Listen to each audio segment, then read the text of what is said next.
Can you tell what I'm about to talk about? Let's see. Maybe it's my shirt?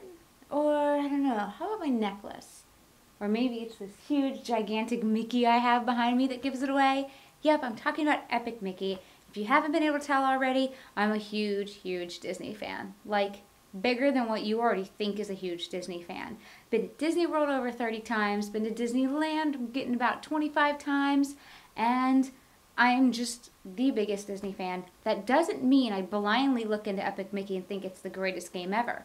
Although Epic Mickey is a great game, the controls and the camera actually make it more of a pain to play than it actually makes it enjoyable. But first, before we get into that, let's get into good things about Epic Mickey. I love the music in Epic Mickey. A lot of it's got a little bit of references and some tones from other songs you're going to recognize from Disney rides and Disney movies, but it's also got its own feel to it. Now, when Epic Mickey's concept art first came out, we were all super excited. Everything looked all just run down, wasteland, dark, almost steampunked.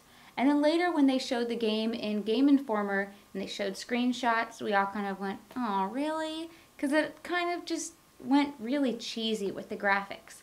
The graphics are good, but I still wanted the game to go a little bit darker. So the story is that Oswald, who is the character, which is a rabbit that Walt Disney drew before he drew Mickey Mouse, has recreated Disneyland.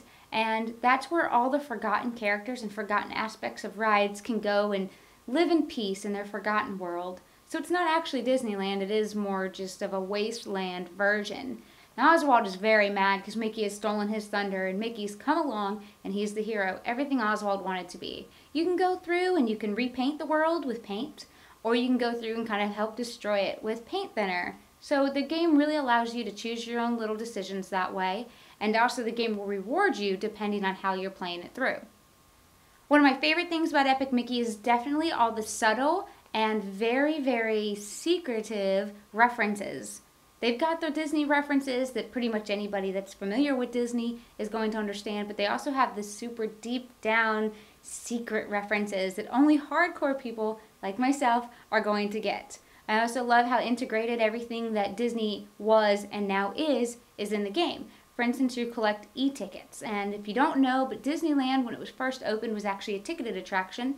Instead of just going to Disneyland and paying one flat fee, it was more like a fair, where you'd go and you would get these tickets and buy the tickets for the rides, and depending on how popular the ride was depending on what code the ticket was. There was like e-tickets and A-tickets and so forth.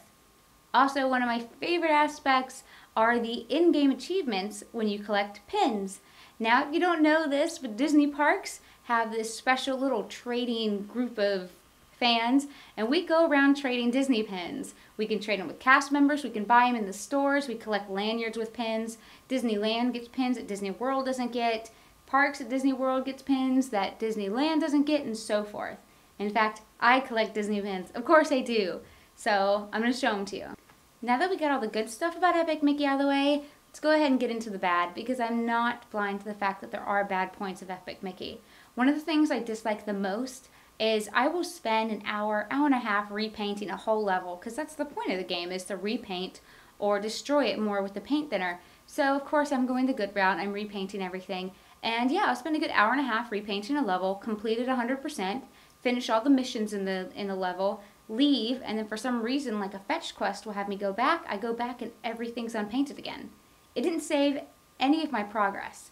And when that's kind of the point of the game, and the whole dynamic of repainting levels, and then it just doesn't save any of the progress, that really, really sucks. When I first found that out, I was pretty devastated.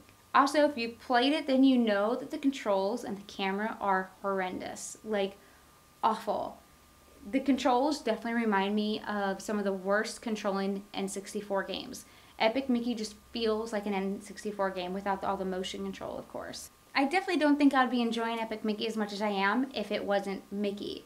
Like, if this game was anything else, I would absolutely hate it, because yeah, the controls and the camera and the fact that things just don't save like they should definitely are huge, huge cons. But, you know, I'm really enjoying going through and getting all the references and laughing at those. And there's tons of hidden missions that if you aren't looking for them, you're going to completely miss.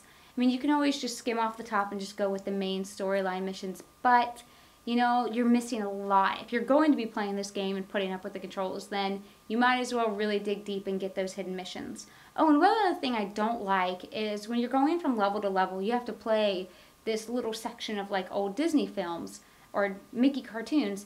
And although that's a brilliant idea and I love those sections, if I've already played through it and I want to go back to that level, I shouldn't have to play it again. That just gets really, really tedious and it actually breaks up the flow of the game. So it would be nice to be able to say, I already played this, just skip it and let me go straight to the level. But yeah, I'm really enjoying it, although it is quite a pain in the ass to play. But it's those Disney references that are getting me, and of course it's Mickey. I love Mickey Mouse, obviously. So yeah, if you're a Disney fan, I definitely recommend it. If you're not a Disney fan and you have no interest about learning about past Disney and Walt himself, I would say skip it. Definitely skip it, because it's very frustrating. I don't think I could ever remember how many times I've cussed Mickey out before, because I'll be playing that game and damn it, Mickey, you're so frustrating sometimes. But yeah, that's all I have for you guys today. Hope you enjoyed watching. I know I just crammed a whole lot of information all in one video, and I'm probably talking faster than I have in any video. That's because I'm super excited. It's Epic Mickey, you know? And I got to show you guys my Disney pins, which are really important to me. It's just another obsession I have. I have a collector's mentality, if you can't tell by my game collection or action figures or Disney pins. So they're just another way for me to collect things. But yeah, whatever. But again, thanks for watching, guys. As always, I totally love you, and I'll see you in the next video.